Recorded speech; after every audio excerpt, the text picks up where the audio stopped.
Good evening, everyone, and welcome into the One Play Sports Spectrum in the heart of Singapore Sports Hub. This is October's The Legends Club show, and I'm delighted to say we've got a very special guest joining us in just a couple of moments' time. Now, of course, as always, this show is about you. We've got our wall of Zoom, all our Legends Club members standing by to ask their footballing hero a question. We've got the junior legend, Vivan Lalvani, joining us later in the show as well to take on our guest. I was about to give his name away there. To take on our guest in a predictions contest. And we also are going to remind you about how you can be part of the Legends Club. For only $15 a year, you can join the Legends Club and be entitled to some incredible benefits, including trips planned when travel is back and possible, to the UK to watch an English Premier League game with a legend of your choice. When we can bring the legends out here to Asia, we shall be doing so to arrange special Legends Club member-specific meet and greets. There's discounts available at selected food and beverage partners all across Southeast Asia, and there's some great discount on merchandise as well. And an extra special gift for this month and moving forward, if you go to thelegendsclub.com, you can take part in a weekly predictions contest. And the predictions contest is good because if you're an existing member, there are spot prizes up for grabs, and it's open to non-members as well. And if you happen to come out on top in the prediction contest for a week, you'll get a free membership. Right, that is enough from me. This show is all about the legends, so without any further ado, let's cross live via Zoom to Stevenage in Hertfordshire in England and welcome a man who's had a very storied career, much travelled as well, from Watford to Kerala and multiple stops in between. It's England International David James. David, great to have you with us live on One Play Sports. How are you today, sir? Hi, I'm so glad to be on the Legends Club. Yeah, I'm very well, thank you. Enjoying the football returning. I'm obviously some interesting results recently and some interesting performances too. But as I say, just glad to see all the fans from over there in Singapore. It's a long time since I've been there, it feels. Yeah, well, hopefully you'll be back here again soon, David, with the Legends Club. And you mentioned the start to the season. I mean, it's probably only a 50-50 chance whether one of the teams you used to play for would be top after, 4 or 5 games. But that is the case. Aston Villa top of the table. I mean, how they turn that defence round, it's one of football's great mysteries. It can't carry on, though, can it? Why not? Why not? I think Liverpool I thought Liverpool would win the league. Obviously, with Van Dijk being injured, that might put that in question. But, Aston Villa, fantastic start to the season. They've got themselves a fantastic goalkeeper. I can see Arsenal shirts on the Zoom board. So I'm sure the Arsenal fans will be asking the question, why did they lose such a good goalkeeper? But, it's Liverpool great. As I say, Aston Villa, fantastic. And Manchester City just starting to get into a bit of form. Exciting stuff. We've had some great guests on the Legends Club already, the likes of Jerry Armstrong, Keith Gillespie, Danny Murphy and Rob Lee. And I spoke to Rob Lee last month, David, because I've got a bit of an obsession about 2 things. Firstly, I think Gareth Bale's going to be a flop back at Spurs. And secondly, I'm convinced that this behind closed doors thing is a big help to West Ham, of course, one of your former clubs. So before we get to everyone else's questions, give me your view on those 2 things. Bale, thumbs up or thumbs down for you by the end of the season? And do you think West Ham are being helped by the fact they're playing behind closed doors? Well, let me tell you a little story. So apparently, according to Gareth Bale's mum, who I met after the Champions League final in Cardiff, a successful match, obviously, for Real Madrid, she said that Gareth Bale's first shirt was a David James goalkeeper's jersey. Wow. So I think he is going to be fantastic. He's one of my favourite Welsh players ever. And I just don't know what Rob Lee's talking about. His second question, West Ham and closed doors. I don't know. I've been looking at their form. I'm going to go and watch them play Manchester City this weekend, actually. I'm going to be doing some radio commentary there. And I think a change of formation has helped them. Yes, of course, when the team are not playing well, it doesn't help that the fans don't support them. But that's the same for pretty much every club. And therefore, you would argue anyone who's in good form could say it's because the fans aren't there. I think everyone wants fans back. We've seen some in the Champions League. We've seen some in a lot of the European games. And that little difference of having a few thousand fans in there, it makes the game a better atmosphere. But as far as West Ham are concerned, some decent signings. And it's a shame that the fans couldn't be there to support them. or even to help them when they were. Where was that game they were playing the other day? 3-0 down. Ian might know. Yeah. 10 minutes to go. Now, if the West Ham fans had been there, I think most of them would have left before the first goal was scored by West Ham. So they're in a good place at the moment. Yeah, David's referring to Ian Houlihan, the main man at the Legends Club, and I think he's still trying to get over that. I don't think he slept for 2 days after that incredible comeback, and certainly these COVID circumstances appear to be giving us some very, shall we say, unique results. Plenty of burning questions, both current and past, for David to answer from our Legends Club members. But very quickly, David, because we don't actually go into this too much, but I've got a kind of insight into the setup and where you started your career at a very famed academy. And obviously, clubs go through phases, don't they? Obviously, Manchester United famously with the class of '92. But you started your career not far from your hometown of Welwyn Garden City at Watford. And back in those days, it was apprentices in cleaning boots and 15 quid a week still. So it was a much different time. But it was a special start to your career at Watford, wasn't it? Yeah, I mean, Ian would like this one as well. And I'm looking at the board to see if there's any other Tottenham shirts. But my first club was actually Tottenham. I was there for 1 year, played one game, and obviously at the end of that year against Watford, we lost 6-3. There was a guy called Rod Thomas for Watford who scored 5 goals. The winger. The following week, I joined Watford. And this was at the age of 12, 13 years old. So, Watford from that young, tender age, went through the system, schoolboy, youth team, signed the first pro contract there and made my league debut there, played 2 seasons. So you're right, it was a producing academy. The likes of these names might not mean so much to people nowadays, but Ewan Roberts, Dean and David Oldsworth, the brothers there, John Barnes, who essentially came through there. Luther Blissett was a famous Watford player, and who can't forget Elton John. I remember running down the street in China with Elton John looking for souvenir army hats. So that had a wonderful, wonderful time in my life and thoroughly enjoyed it. And I love going back there when I get the opportunities.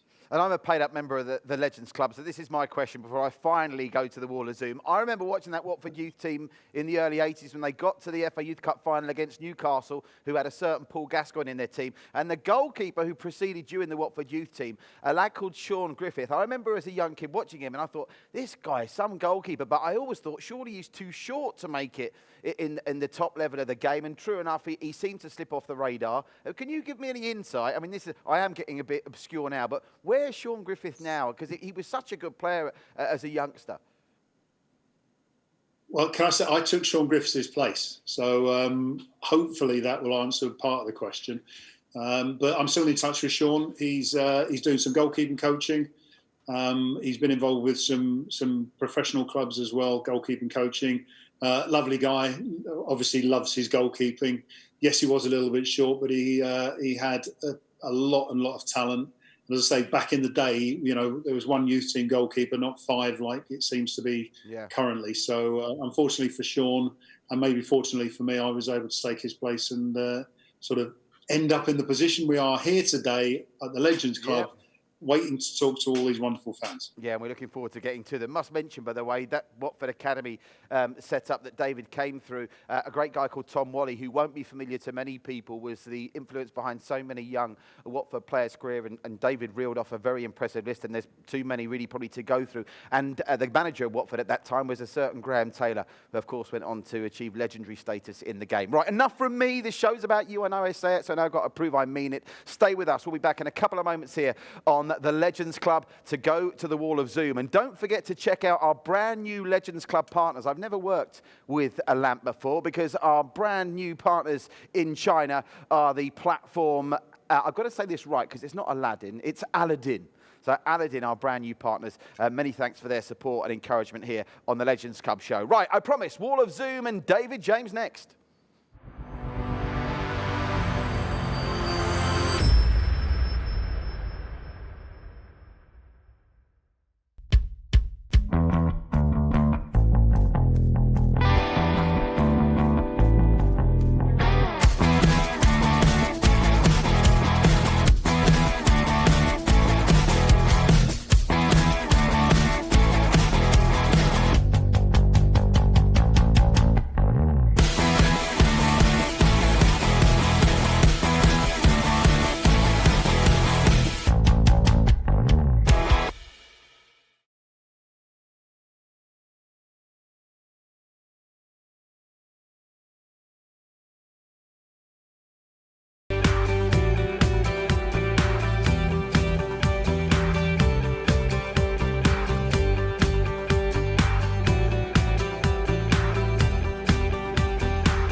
Welcome back to the second part of October's Legends Club, and it really is a Legends Club this month because we're joined by the former England international from Watford to Liverpool to Villa to West Ham to Man City, Bristol City, Bournemouth, Kerala Blasters, and other stops in between. It is David James who's joining us live on Zoom from England to answer the questions of all the Legends Club members who've assembled. There they are, Legends Club members assembled. We thanked our friends at Aladdin. We've also got to thank our new official airline partner, Turkish Airlines, and I'm sure David will be hoping it's Turkish Airlines that are flying him back to this part of the world very soon. So thanks to Aladdin and thanks to Turkish Airlines who've joined our illustrious list of sponsors that you can see behind me on the big green screen. Right, let's go to the wall of Zoom. First up, it is Lillian. Lillian, thanks for being so patient. I'll keep my mouth shut now and you can speak one-on-one to David James.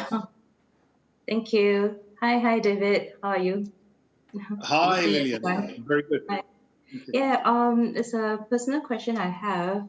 I heard you visit Hong Kong very often, so just want to know what's it in Hong Kong that attracts you, that you visit Hong Kong so often? Good question. Yes, I do. I have, obviously, at the moment, because of the pandemic, I haven't travelled for a long time, too long. But yeah, Hong Kong, my partner comes from Hong Kong. I've got lots of friends in Hong Kong. I tried to learn Cantonese, which was terrible. Tried to learn Mandarin, which is not so good either. But I just love Hong Kong. I know it's a busy city. I know they've had other problems as well. But I just find Hong Kong is one of my favourite places. Yeah, just some really good people there. I've got friends who grew up with me when I was at Watford in the youth team, not footballers, but friends from outside of football who live in Hong Kong as well. So it's a wonderful city. Are you? Do you go to Hong Kong yourself? Yes, I was born in Hong Kong, but I now stay in Singapore. I came here when I was young. Uh-huh. Yeah. So can you not even speak one word of Cantonese? You want me to teach you? Zaifer, Cafe Zaifer. I mean, I just asked for coffee and just my Mandarin is better. Wubushidao. So it's yeah. No, very good. Thank you. Thank you. That's great. Lillian, I like that question. Nice personal start, David. And she put you on the spot, Mr. James, and you delivered. So I doff my cap to you there, David. Right, Philip's next up. Philip, you're on the line live on the Legends Club on One Play Sports with David James. Fire your question away. Hello, good afternoon, David. Hi. Hi, Philip. Hi. Hi. Yeah, understand that you have personal experience playing with Asia players. When you were in Man City, you played with Shen Jihai. Right, so how do you feel about Asia player then and now? And is there any Asia players you feel that is good enough to play in Premier League that Premier League clubs should actually look out to and buy them over, you know? Besides Son, we have Son that play in Spurs that doing a fantastic job. Well, a lot of my friends from Hong Kong, I say a lot of my friends, some of my friends from Hong Kong actually love Son. So this is a very familiar emoji on our group chat. Yeah, I mean, look at Minamino coming on for Liverpool or playing for Liverpool now regularly. I think there's tremendous talent in Asia. Different parts of Asia, of course, when you look at the likes of Japan and Korea, who seem to supply the players. I still think, and I've still got a lot of belief in my heart that India will be able to supply players and produce players good enough for the Premier League. There was, I think, the young guy from the Philippines a couple of years ago who was in goal for, was it Philippines, for Cardiff City? You know, there's, considering the population of Asia, it amazes me that there aren't more players. But I think that the trajectory is going in the right direction. And as I say, I think India, hopefully sooner rather than later, will produce a player. And then all of a sudden, Asia, I think, will be on the map big time. And we're not just talking about representing teams in the Premier League. We're looking at Asian teams like South Korea when they had their World Cup back in 2002, who can actually challenge for the knockout and ladder stages of the World Cup itself. Great stuff. Have you got any other questions, Philip? Yeah, probably another one. Sure. You probably have been to Singapore. So how do you feel about Singapore? Do you like it? I love Singapore. Listen, I love Singapore. As I said, my partner's from Hong Kong. She's a DJ, and she's travelled all around Asia DJing. She's a very, very good DJ. She's a better DJ than I am, although she can't hear me. So no, I won't say any more on that. But when we come to Singapore and when we travel around Southern Asia, and the same with going to China, we always eat in local food places rather than going to the sort of the higher end food places, because we just love local people, local food, local environment to get a real understanding of the place that we're at. So yeah, I love Singapore. I can't recommend the actual restaurants I went to or the cafes even, because I don't know how to pronounce them in English. So yeah, love the country. Philip, many thanks indeed. By the way, I can help you there, Dave, because the restaurants and bars that we've got to recommend, the best fish and chips in Singapore, not that David would probably come to Singapore, want fish and chips, he likes his Oriental cuisine, but Smith's Fish and Chips, who are one of our proud partners, they're the best fish and chips in Singapore. Must mention Muddy Murphy's, must mention Magambo's, and David James is like the type of guy to me that likes a good bit of hummus, likes his Arabian food. Sahara in Boat Quay is another great place to eat and drink in Singapore. Can I just stop you short there? Go on then. I've had fish and chips at Smith's. And they're brilliant, aren't they? Fantastic. Yeah. And they do Mars bar fritters as well. You can't have had a Mars bar fritter, David, surely. No, I didn't have a Mars bar fritter. The fish and chips were outstanding. Yeah, and the Filipino keeper, I think you're talking about Neil Etheridge. Is that's the one? Yeah, Neil Etheridge. And of course, and it's interesting, we're seeing that with other ASEAN countries. Their goalkeepers are now going to Thailand, which is the biggest and best league in Southeast Asia. Vietnam's Dang Vang Lam, Michael Fulksgaard, the Filipino. So yeah, it might actually be that goalkeepers are the ones that start that trend, hopefully, of players from the ASEAN region and Asia as a whole really exploding outside of the few examples there have been already. Great stuff. Lovely questions, Philip. This is a good start to the show. Pressure's on you now, Danny, because it's your turn to ask David James a question. Please, Danny, don't make this a naff question, because it's been a very good show so far. Are you there, Danny? Yeah, I am, mate. Thank you very much, David. Nice to see you again. This is a big one, and I think it's going to be a bit controversial. What's your take on technology in sport, both on player tracking and management, but also onto the VAR? What's your thoughts on what's gone on recently? I am a Tottenham fan. I lost a phone to the decision that went against Eric Dyer. And there's been, one of those controversial things going on at the moment. So both player tracking and how that's changed from your time at Watford to what they have to go through now, and also onto the VAR. Player tracking, obviously for sports science, it's vital. If you look at the development in football, it's interesting because there's these certain thresholds which get broken, if you like. Super fit players, super talented players, they appear dotted across the football history, if you like. But when you get groups of super fit players and groups of highly talented players, it's usually that threshold, and there's usually a catalyst for that. And I think with sports science, plyometrics developed fitter players or technical players because speed of feet, whatever. The next threshold, or the threshold that we've just gone over, will be the player tracking, because all of a sudden you can see from a performance perspective where the players are and what they're doing. So from sports science, they can say that they don't need to work so hard. I mean, some of this tracking technology, they can work out the pound per square inch on stopping force as opposed to acceleration force. I mean, it's mind-blowing, beyond my scope, put it that way. With regards to tactical stuff, of course, you can see where the players are, where they should be, and it's easier to read than actually watching from a game. Interestingly, I heard something the other day that Nuno,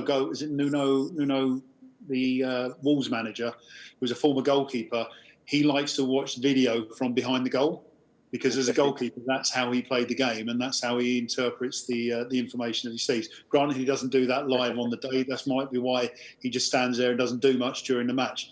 But the data would allow you a different angle, a different view on how people perform. So, that threshold, as I say, I think it's just been broken now, and we're seeing a very different play from so many different sides. With regards to VAR, where do we start? Well, actually, goal line technology was, and I'm got to be happy for it, because it made Aston Villa remain a Premier League side at the end of last season with that incident. With obviously the ball was behind the line. Sheffield United. Sheffield United, yeah. Now, that's one example of a failure of goal line technology in, 4 or 5 years now? Might even be longer than that. So it actually stands, it's not 100% by definition, but it is as good as 100%. Go to VAR. Now, I complained about VAR, wasn't happy about it because in the end, goal line technology is a dichotomy. It's either over the line or it isn't. Yeah. When it comes to a decision that the referee has made on the field or hasn't made on the field, including handball, in whatever stipulation the rules say, there is always going to be a subjective opinion on whether or not it was a foul. We saw incidents last night. Anyone who's watching some of the Champions League stuff, when Gundogan trends on the goalkeeper's foot, is it a foul? Is it a bad challenge? If that's in the middle of the park, it would be called up as a foul. Therefore, does it knock the goal out or the penalty decision against Pepe? Or is it because the referee didn't see it, they're not going to overrule it? So all of a sudden there becomes an even more subjective nature to the decision-making. And people then argue about the VAR rather than the incident itself. So I'm not a fan. I've been as an ambassador for UEFA. I've been to a seminar for referees on VAR. They were giving it to some of the UEFA Youth League finalists a couple of years ago, and they said that VAR was brought in to withhold or uphold the integrity of the game. When it was explained to me, it made sense. Now, in the last 2 years, all I've seen is referees in a remote situation making decisions which the referee on the field could have made wrong. At least you can blame the referee. And I think what's been improved in the Premier League this year is the allowance for the referees to go over to the TV screen or the monitor and then make their own judgment rather than relying on someone in Stockley Park, whatever it is. But even then, it's a subjective decision. I'd let the referee be wrong. Let us argue about the referee being wrong. It's not nice for the guy who's being blamed, but he's a human being who makes a mistake, just like the players on the field. And going back to Dyer, are you referring to that tackle? No, I mean the handball against Newcastle. Okay. So Andy Carroll's gone up. He's headed it down into his arm. Dyer's got. Oh yeah. Sorry. Yeah. So I've been watching a lot of football just lately. And that's the point. When I think last year where it was, if it touched the hand, it's a handball. If it doesn't, then it's not handball. Whereas now we've introduced that other layer of subjectivity, and therefore we've got more arguments. And I just think that either eradicate the whole thing by not having that decision, and allowing the referee to see it or not see it, or when we get into a situation of the VAR, just keep it black and white. If it touches the hand, it's handball. People don't like it, but everyone knows what it is. Yeah. No, fantastic. Thank you very much. Thanks, Danny. Right, thank you. Marvellous stuff, David. Right, we've got another guest, a Legends Club member on our wall of Zoom now, C. Chen, who I believe, it's great to have this chap with us, Santosh, who's an editor at SPH, Singapore Press Holdings, who I think's got a question about Indian football for David. C. Chen, Santosh, you there? Hi, David. Question for you on the Indian Super League. It's going to start next month in COVID conditions. So how do you think it's going to pan out in India without spectators? And also I would like to know how you think Kerala Blasters are going to do this season. Right, first question. Namaste, I suppose I should say. Or Namaskar, assuming that you're from Kerala. I think the idea of having the bubble in Goa makes perfect sense. I took part in a charity match for UNICEF Soccer Aid a few weeks or a couple of months ago, whatever. Now, for 4 days, we were literally in a bubble. No one could come in, no one could go out. And it ran smoothly. Now, to sort of put that over a few months, which is what the Indian Super League is looking to do this season, it makes sense. Whether it's enforceable, I think one of the issues that they have to look at, when you look at the top flight at the moment, Champions League, Premier League, any of the top European leagues, every club seems to be having problems with COVID-19, which is understandable because it's a pandemic and every country has issues. But if the top leagues with all the money they've got, all the resources and all the facilities, can't stop their players from getting COVID-19, you have to ask whether they can maintain that bubble, that isolation in the ISL for 4 months. Hopefully they can, but I think it's going to be very difficult. With regards to Kerala Blasters, they're going to win. Now, I was asked a question, what's this here? It's my Kerala Blasters bear brick. I haven't finished it yet. I'm going to put a kit on him properly, but yeah, I'm always a supporter of Kerala Blasters. I say that they're going to win, of course. I'm saying that as a supporter, maybe rather than looking at the teams and who they're up against, because you know that Goa, you know that Bengaluru, and you know the new sides in there, Mongabahan, they're all going to be tough to beat. I think with the recruitment that Kerala Blasters have done this season, just watching through on social media, again, they've brought together a fanciful-looking squad. You've got the likes of Sahal, and for all you Man United fans out there, Sahal's debut for Kerala Blasters. Actually, can I ask the question? Who did he come on the pitch, or who did he replace on his Kerala Blaster debut? I don't know. Santosh, do you know? I mean, it can't be you, surely, David. No, Dimitar Berbatov. Dimitar Berbatov. Okay. That's impressive.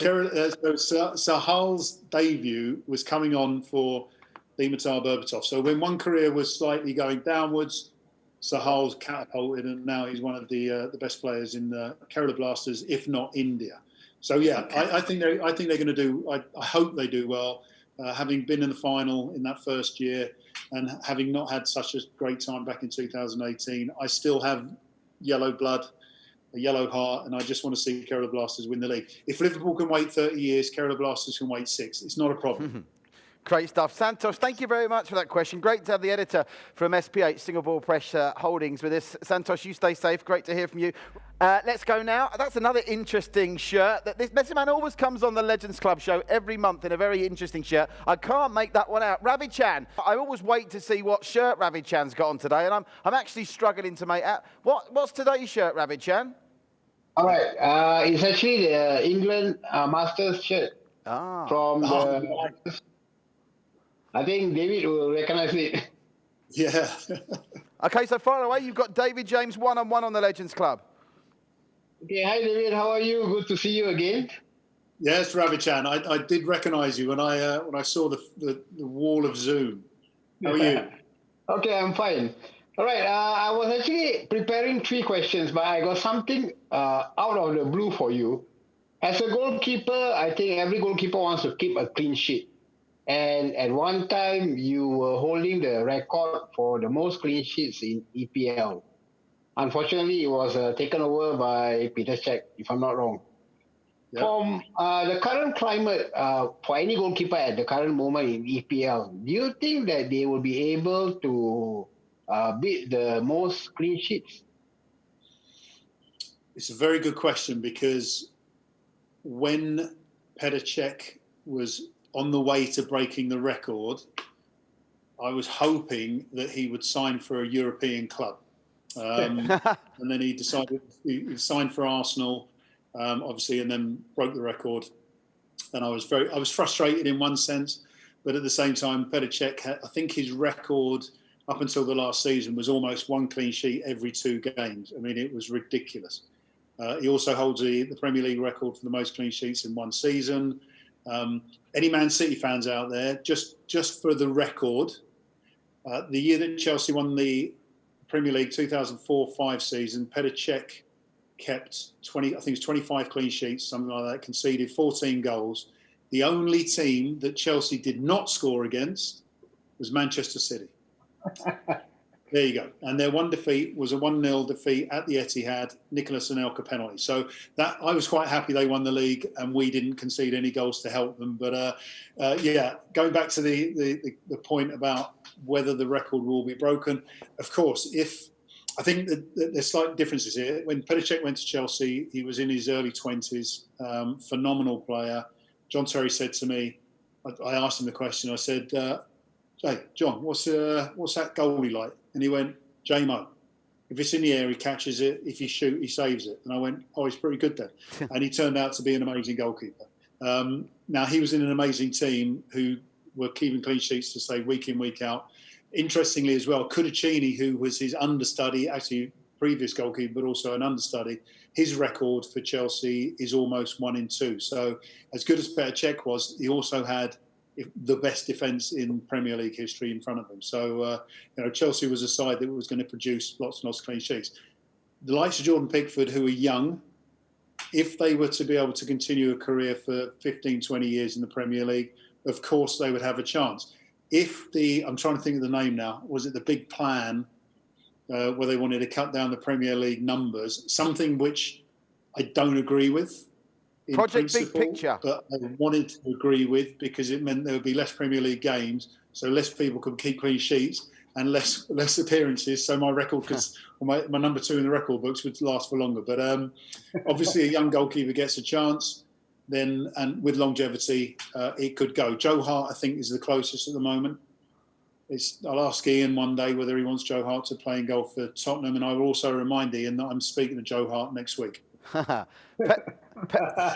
Just a couple of things off the back of that. Petr Cech, 202 clean sheets, and of course he could actually make more because now he's in Chelsea's Premier League squad till the end of the season, which is a strange turn of events. And you were thinking of Project Big Picture, I think, David, which thankfully now has been parked.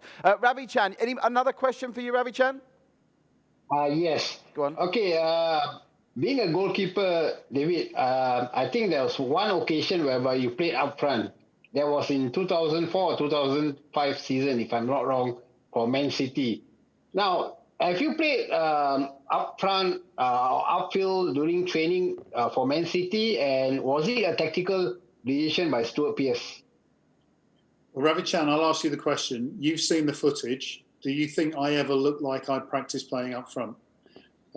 Stuart Pearce literally put the...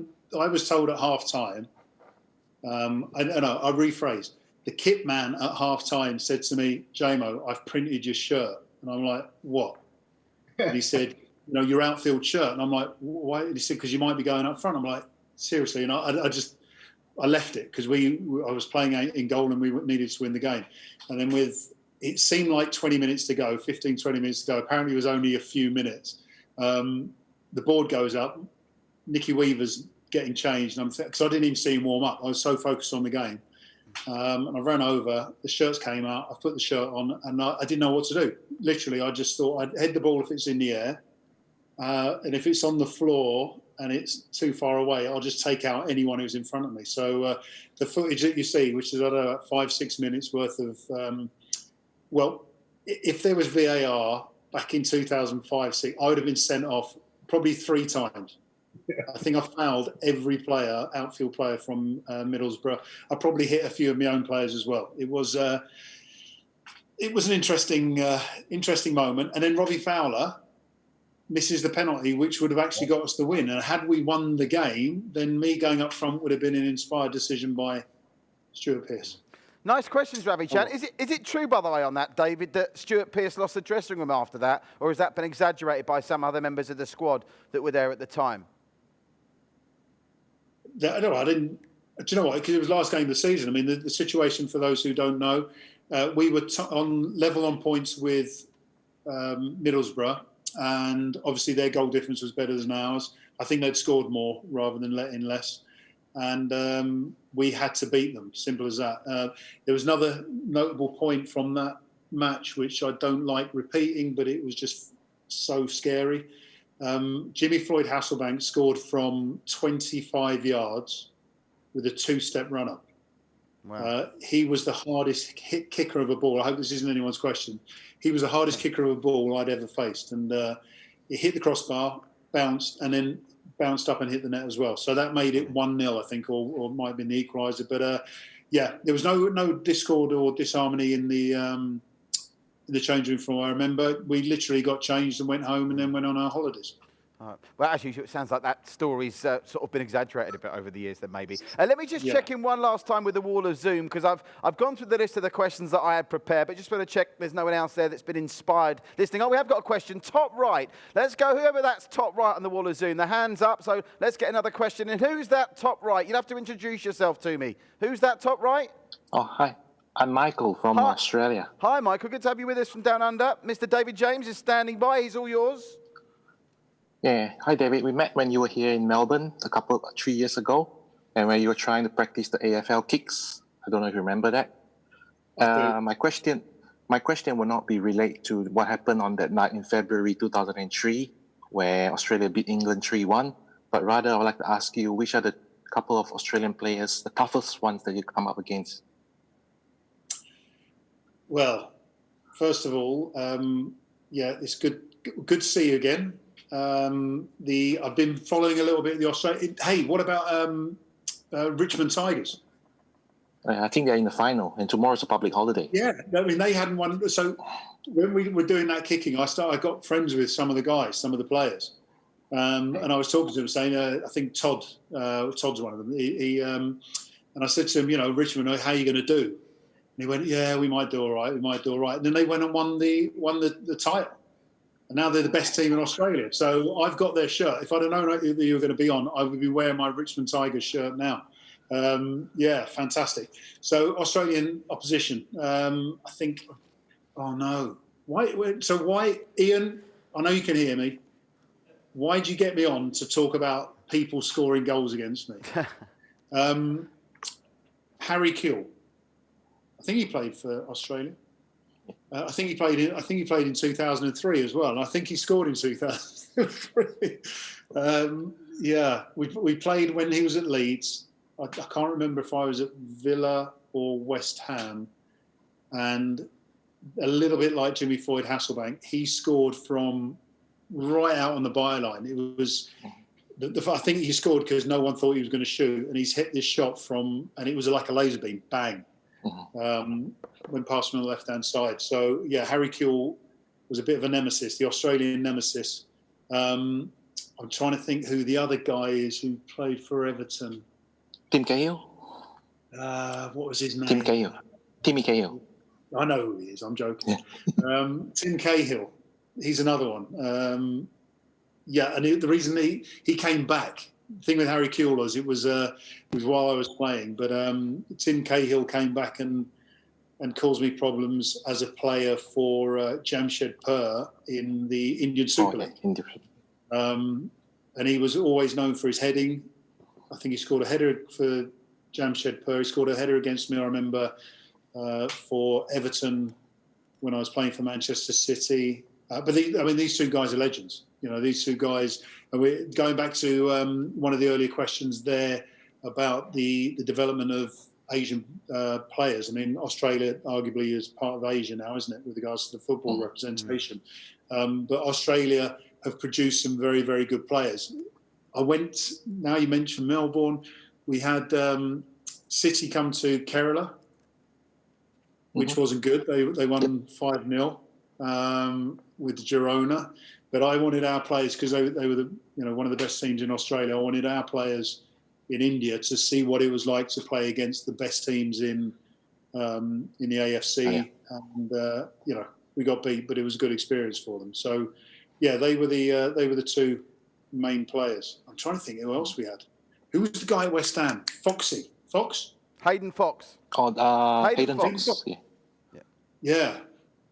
He should have played Australian rules football. What about Mark Viduka?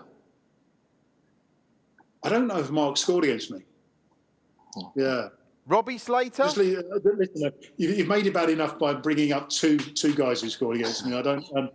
Foxy was on my team, so I don't think he scored any own goals. All right. Great stuff, Michael. That's another great question. And it's the first time ever, I think, we've had Aussie rules and the Richmond Tigers mentioned on the Legends Club show. Robbie Slater, former Blackburn player. Did he ever score against you, David, Robbie Slater? Well, I know no one's going to mention this afterwards, but there is one record which will not be broke. Going back to that earlier question about records, it's the most goals conceded in the Premier League. I don't think anyone would be allowed to last long enough to let as many as I did. And I don't think Robbie Slater was one of them. But if he was, I would not be surprised. We'll stick with that 169 number for the number of clean sheets you kept. That's more impressive. One more time.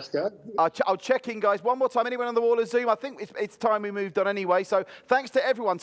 Honestly, I'm not just saying it. There were some fantastic questions there, and David's answers were absolutely sensational. Coming up in a couple of moments, it's time for our Junior Legends segment with the junior legend, and he really is a junior legend. That is Vivan Lalvani. I must, as always, thank our partners, our new partners in China, the online platform of Aladdin pronouncing it correctly, are official airline partners of Turkish Airlines. And if we cut to that wide camera, you'll see behind me all our magnificent sponsors. I've mentioned some of them already. Let's have a look at the beginning scheme. There it is. The Exchange Bar, Nestia, Aris, Little League, the great junior football academy in Malaysia. Can't forget our friends at Match Attacks. I'm sure young Vivan Lalvani will want to get his hands on some of those later. Star Balm, Clubhouse. We've mentioned Zahara. Picketing. I didn't mention Picketing or Exchange when I mentioned the restaurants. They're fantastic. Expat Living. And how on earth could I have forgotten to mention Le Noir? If you want a late night out in Singapore, when let's hope they come back soon, Le Noir is the place to be. So thanks to all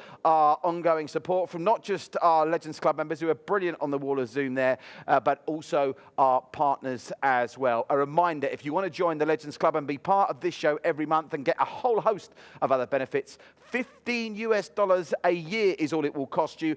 You get loads of great benefits. Chance to go to the UK to watch a Premier League game with your favourite legend. There's discounts on F&B, some of those outlets I just mentioned, including Smith's Fish and Chips. You can get a discount on that. Merchandise available. And when we can open up with travel again, some of the legends, and David, I'm sure, will be one of them, will be visiting Asia for Legends Club members' personal meet and greets. Stay with us. Still one more part of the show to come, because David James, who seems like quite a sharp cookie, is going to meet the sharpest junior legend of them all. Young Vivan Lalvani takes on JMO in a predictions contest next. Stay with us.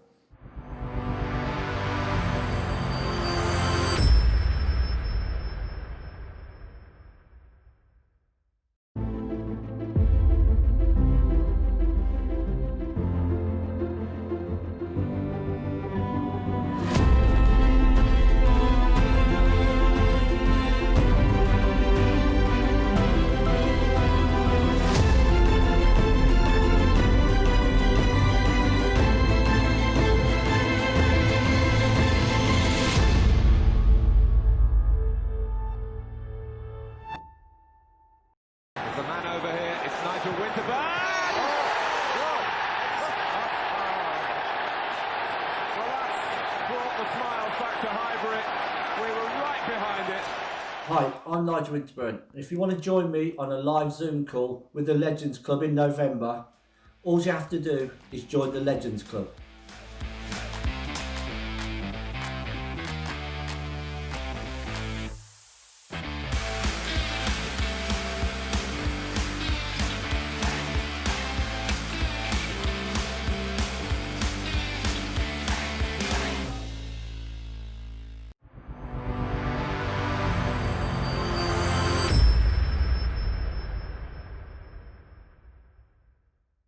Welcome back live to the One Play Sports Spectrum. It is October's Legends Club. How good has David James been, by the way?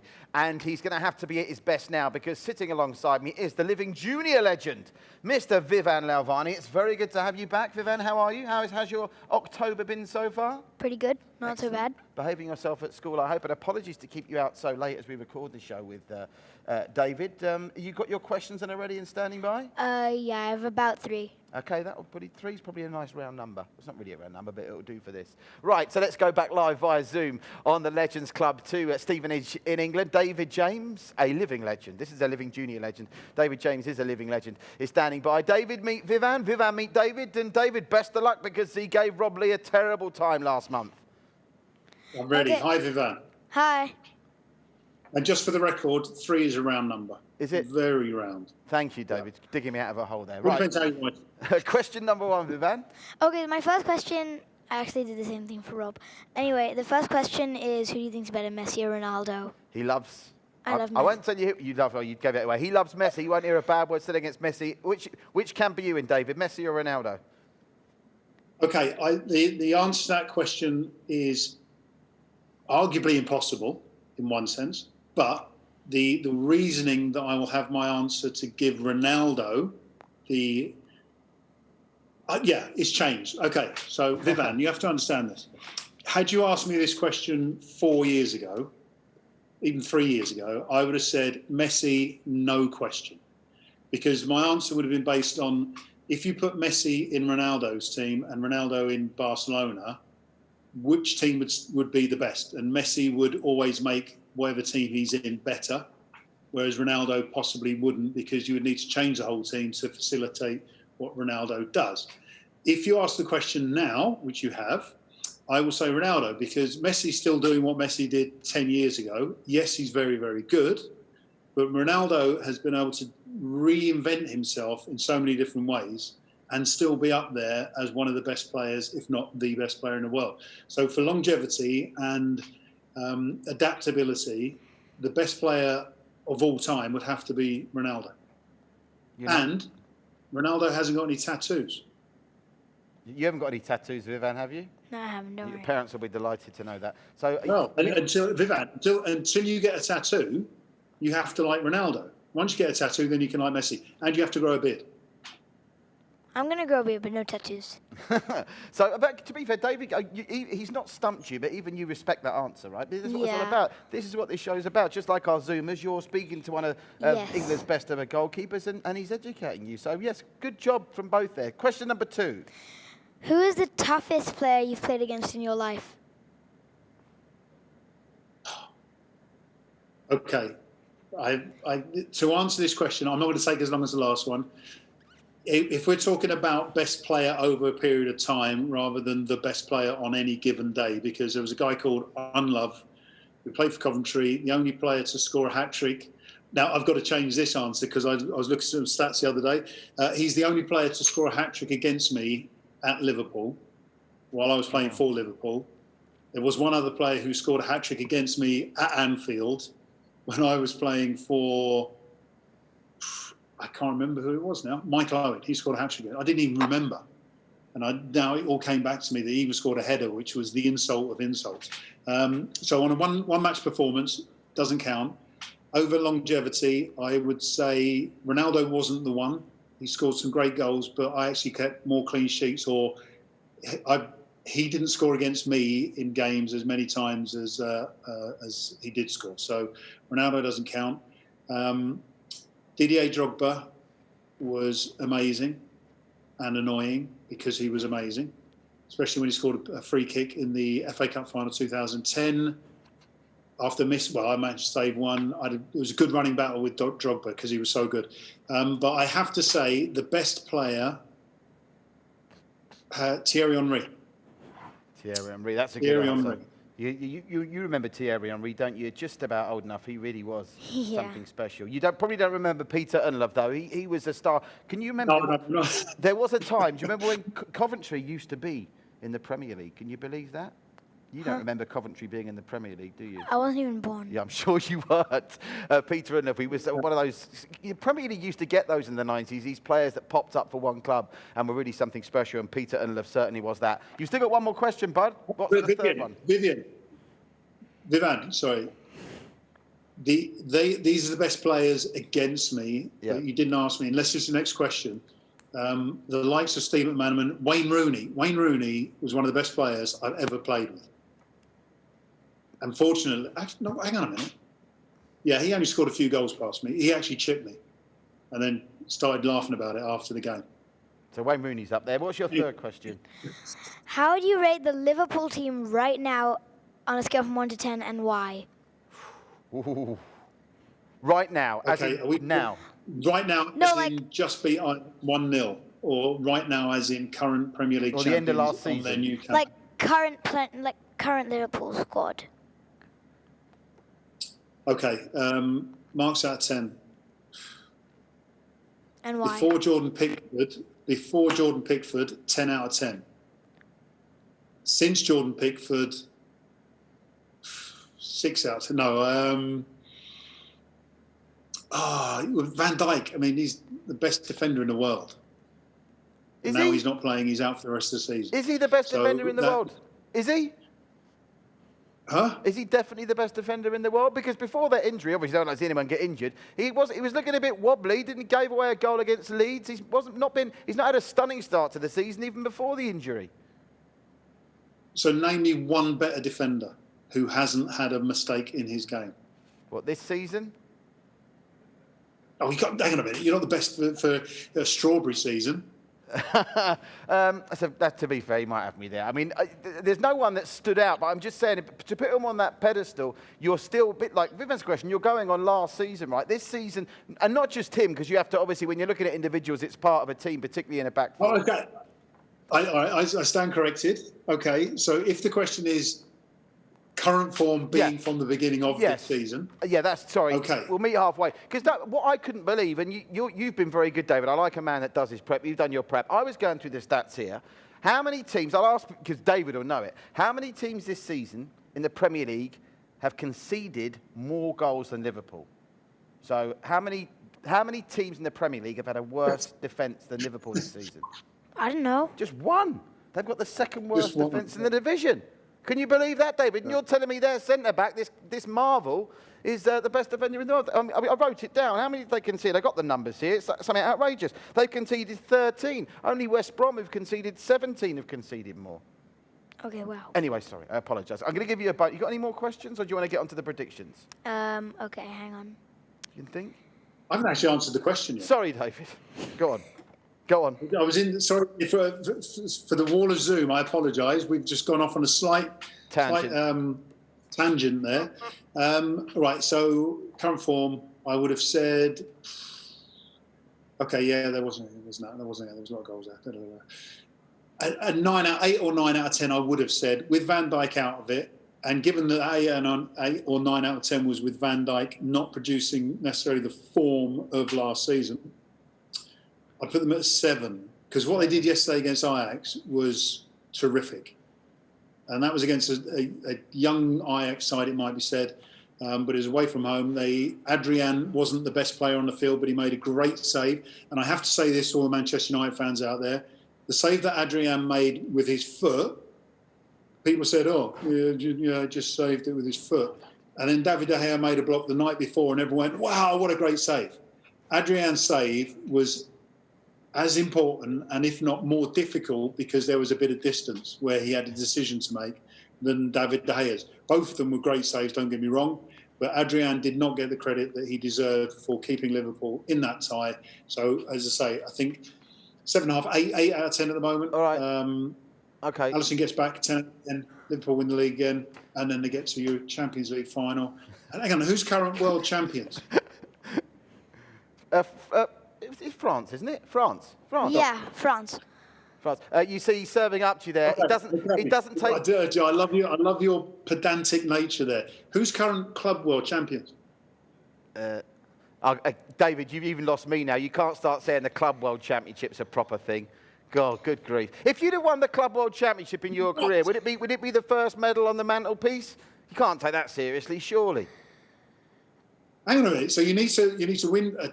Used to win the league. Yeah. Win the European Cup. Yeah. And then beat the rest of the world continental finalists or winners. Yeah, but you don't have to it's win. It's the best medal you ever win. You don't have to win the league, do you? You just in the Championship. No, used to. Well, you can win the league after. Okay. But all right. The point being is, the players who play in the World Club Championship final are rarer than. I'm trying to think of something that's really rare in Singapore, and I can't think of it. You could probably help me. Trash lying on the street. There you go. Yeah, the underground. Tumbleweed. Okay. Rarer than tumbleweed down Singapore High Street. There we go. Okay. Right, now, predictions times. Now, I think you gave Rob Lee a really tough time in the predictions. I think you matched him a prediction for prediction. I've picked the 3 biggest games coming up over the next couple of weeks, so I've left one game at the back in case you guys watch Can I say something? You can, Vivian, as always, you're in charge of this segment. You can tell me off, say what you like. What are you going to say? Just so you know, sorry about this. Don't take it personally, but I've hated Liverpool ever since 2019. He's hated Liverpool since. But you're saying to David not to take it personally. Yeah. Hate's a strong word. Why do you hate them? They killed Barca. They what? They killed Barca. They killed Barca. Yeah, he's not a fan. There's 2 things that Vivian Lavani doesn't like, David. That's Ronaldo and Liverpool. So you're winding him up here. This is still building up to a big face-off with this prediction, right? And also Real Madrid. You don't like Real Madrid either. They're rivals to Barca, arch rivals. Okay, I know that, mate. I'm just checking. Are you a Real Madrid or a Barcelona fan, David? You know when you were growing up in England, for some reason everyone had supported Rangers or Celtic, even though they didn't really. Have you got a preference with Real Madrid or Barcelona? Well, let me think about this one then. Steve McManaman played for Real Madrid, won 2 Champions League, is a very good friend of mine, and I've got one of his Champions League shirts. Okay. I think I support Real Madrid. Okay, so basically, I don't think you and David will be going out for coffee anytime soon, and that's where we're getting that. That's even before the predictions. And before we go into those predictions, actually, David, during the break, you've got a very special match ball in your very nice front room. Put this up and tell us about this. I want to ask Vivan what he thinks UEFA are going to do. So this was the Champions League final, well, the finals ball for this year. If you have a look at it. Yeah. I'm still sad about that because Bayern beat PSG. You don't like PSG? Oh, don't like Bayern? Yeah, but this ball. Yeah, so it's Istanbul 20. Istanbul. So the final wasn't played in Istanbul. So the question is, will they use that ball, because they've made loads of them, for this for next season's final? Do you think they will, or do you think the good people at that particular sportswear manufacturer are so rich they'll just make another ball, or just get a bit of felt tip pen and cross out the 20 and put 21 there? What do you think?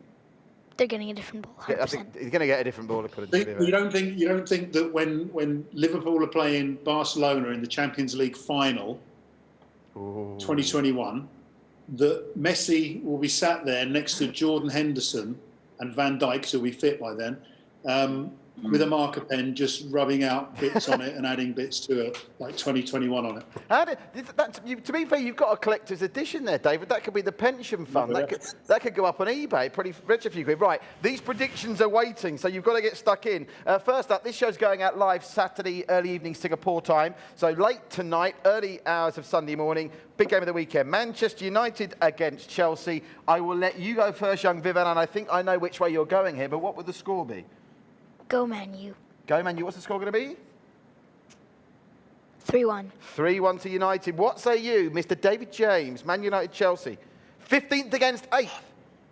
Who's third 8th? against 8th, I should say. Who's 8th? Sorry, what? Chelsea are 8th. Say that again. Third against 15th 8th. versus 8th. Third against 8th. And Man U is 3rd. I'm getting their league position confused with how many goals Liverpool have conceded. Man United's 3rd, Chelsea are 8th. Sorry, I don't want to calm down. Sorry, I didn't mean. I panicked Paul Vivan then. He was going to become the youngest victim of a heart attack ever known to man after I erroneously gave out United's wrong league position. But you can calm down now. Your prediction on this one, David? My prediction: Manchester United were lucky to beat a really poor PSG side, because PSG basically said, "Look, it's your turn to shoot. Your turn to shoot." Yeah. Then you go, "Oh, yeah, Rashford, do you want a shot? It's only a minute to go. If you just want to get a last shot in." And David De Gea was exceptional on the day, which meant that Manchester United's defence wasn't that great. Chelsea's forward line, they didn't score against. Mendy's in goal. I like Mendy. There's something about. I'm going for a. I can see the post-match interview already. Yeah, we done all right. Yeah, but 1-1. 1-1. Oh, Vivan's not going to like that. Right. Now, Monday, early hours of Monday morning here in Asia, Arsenal against Leicester. 5th against 4th, and they are the right league places. I've checked them. David, you first on this one, Arsenal, Leicester? Can I? No, what? Go on. Also, last time when I interviewed Roman and I said 2-0 to Man City. Yeah. It was 5-2 to Leicester. I know, but you can get some of them wrong. Don't beat yourself up about it. Even the best guys. Trust me. Hang on a minute. Virgil van Dijk can't get a tackle right, or he gets a mistake, and all of a sudden he's not the best defender in the world. And then Vivan gets his score predictions wrong, and that's okay. This is like VAR. Listen, David, you're 13,000 miles away. You're not sat in my position. This boy terrifies me. I'll level with you. He's an intimidating chap, and you don't want to mess with him.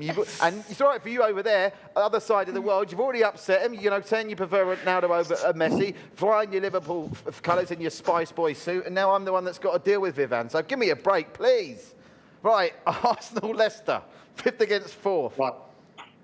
Arsenal were my early prediction for winning the Premier League until Liverpool signed, what's his face in midfield there? Thiago. Mine's gone blank. Thiago. Yeah, Thiago, yeah, sorry. And then Van Dijk. Anyway, I like Arsenal, I like Arteta. Leicester. Control the ball, playing well.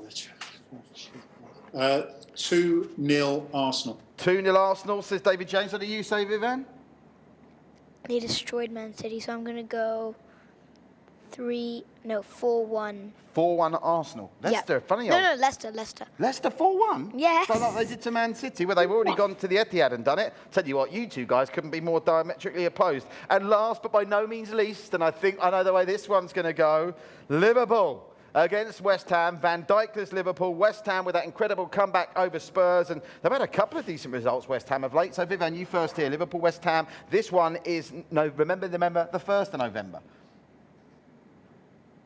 I want West Ham to win, but it's Liverpool. Liverpool going to win it. See, that's professionalism. This young man, how old are you, Vivian? 9. You're 9. The kind of professionalism, not to let his tribal colours overlook what's the prediction he wants to give. So, Liverpool, what score?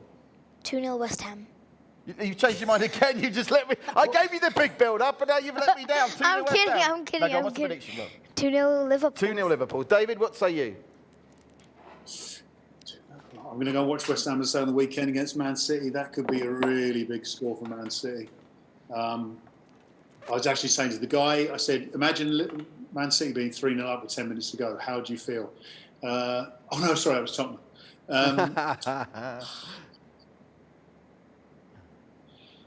I have to go for Liverpool. I think West Ham will make it difficult. You've got him against him against him. He can deal with that. He can deal with that. He'll be back. Depends who's in goal. 3-1 Liverpool. So finally, albeit they're apart on the scores, we get David James and Vivan to agree on something. So that's nice. You've blown the pipes of peace with each other at the end of the show. So that's nice to see. Now, David, do stay with us for 1 minute. We're going to say goodbye to you in a second, but can you give me your drum roll? We've got our announced November's legend that's going to join us on the show next week, live on One Play Sports. The Legends Club show's legend for November is Mr. Nigel Winterburn. So don't forget to get on that Legends Club website and become a member if you want to speak to Mr. Nigel Winterburn. And I can see out the corner of my eye, there's a reaction from David James when I say the words Nigel Winterburn. What was that reaction, David? Nigel was my teammate, West Ham. Of course he was, yeah. Another great defender. You know Nigel Winterburn, right? Well, the good news is you've got a month to do your research, so you can take your time. Wait, I might not even be here. Well, are you being difficult with the contract negotiations again, asking for more money? No, I might not be chosen again. Oh, okay, well, listen, mate, the way you're going, you'll be chosen. I'd like to see someone try and get you out that seat. Would you like to say goodbye to Mr. David James and thank him for joining us on the Legends Club? Bye, David. Thank you for joining us. Vivan, it's been a pleasure. All the best, and don't lose any sleep about the fact that Ronaldo's better than Messi. Oh, God, don't start him off again. David, it's been an absolute pleasure, mate. All that Liverpool are current world champions, club champions. There's no such thing. Can I say something? Go on. If West Ham beat Liverpool, I will throw a party all night long and stay up until midnight celebrating. All night long? I'm going to be telling you. Vivan, let me just show you something. Yes? That. West Ham United. Is that a Ken doll? A West Ham Ken doll? That's the first time I've ever seen one of those. No, he's an action man. He's got the West Ham kit on. Look at that. This is older than I am, I think. Only close, very close though. So if West Ham win, I'm not going to lose too much sleep over it, Vivan. David, thanks very much. You've got the best objet d'art behind you that we've had on the Legends Club so far. You're a great sport and some great answers. Thanks, of course, to you, young Vivan, as well. Don't forget to thank our good friends at Aladdin, our sponsors, our brand new official airline, Turkish Airlines. And don't forget, I'll ask David, I know I said goodbye to him, but I'll bring him back. David, just remind everyone, where are the best fish and chips in Singapore? Smiths. Of course they are. Congratulations to a very valued member of the Legends Club family, because Grace has become a grandmother today. You haven't met Grace yet, but I'm sure you will. So congratulations to Grace and her family. We've got to finish the show, but you can say one more thing. I'm still furious at that Real Madrid thing. You're a very angry guy. What, the game against Galatasaray last night? No. Well, that he said because he supports Real, not Barca. Well, listen, we've established that you guys are not going to be sort of best friends anytime soon, but life's all about conflicts. You'll learn that. The best thing is you can debate, as you did brilliantly, and we can all be friends. But yeah, I noticed you didn't mention about that Galatasaray game. yesterday. You could have served it up to him about Real Madrid Galatasaray. Right, many thanks to David James. Thanks to joining us on the Legends Club. Thanks to all our dear members on the wall of Zoom. We look forward to seeing you in November with Mr. Nigel Winterburn. But for now, before Vivian gets me into more trouble, I'm going to say goodbye. What about me?